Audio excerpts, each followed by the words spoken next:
Bright News, the English news channel, uncut and unrestricted.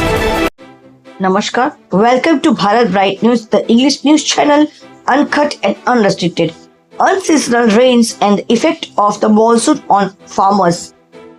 The unseasonal rains have proven to be harmful to the harvested paddy crop. The dry paddy crop has been extensively damaged in Umargam Taluka of Valsad district due to the rainfall of about 2.5 inches in a day. The paddy harvest was going on in full swing after the Shera Diwali. The harvested paddy crop has become wet, which has caused a crack in the stomachs of poor small farmers. Sudden heavy rains can affect the paddy crop due to disease and fungi.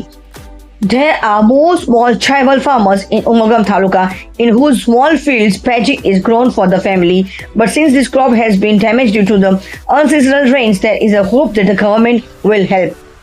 Now let's listen what the local farmers of Umargam Taluka says and what about the MLA of Umargam Taluka, Raman Phatkarji and MP. ખેતી છે, અમે નાના સરખા ખેડૂતો છે, અમારી આજુબાજુ પણ નાના ખેડૂતો છે.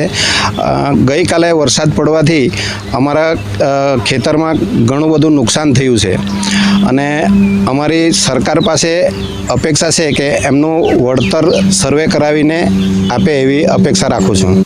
સરકાર પાસે અગાઉ પણ મેં રજૂઆત કરી છે. તેમાં અમારા જે 53 ગામ છે તેમાંથી 8 ગામો મંજૂર થઈ ગયેલા છે અને બાકીના જે ગામો રહ્યા છે એમાં પણ અમે આવતીકાલે અમે જરૂરથી સરકારને ફેક્સ કરી અને જાણ કરીશું અને એનો સહયોગ ચોક્કસ સરકાર આપશે.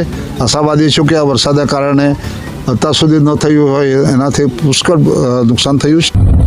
નમસ્કાર સૌને.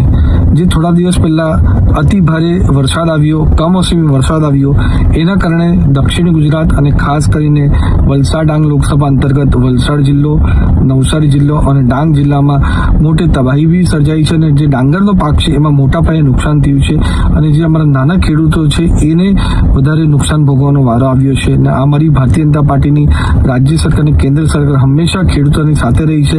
આગળ પણ જ્યારે જ્યારે આવી રીતના કમોસમી વરસાદ આવ્યો છે ત્યારે અમારી સરકાર સહાયરૂપ બની છે. તો પાછું આ જે કમોસમી વરસાદ આવ્યો છે જેના લીધે ડાંગરના પાકનું નુકસાન થયું છે એના માટે આજે મેં આપણા કૃષિ મંત્રી અને સાથે મુખ્યમંત્રીશ્રીને લેટર લખ્યો છે અને એમને રજૂઆત કરી છે કે આ વખતે પણ આપણે આપણા ખેડૂતોને સહાયરૂપ થઈ શકીએ એવી રીતે આપણે જલ્દી સહાય થાય, પહેલાં સર્વેની કામગીરી થાય અને પછી સહાય થાય એવું જોગવાઈ આપણે કરીએ એવી વિનંતી મેં રાજ્ય સરકાર પાસે કરી છે. ધન્યવાદ.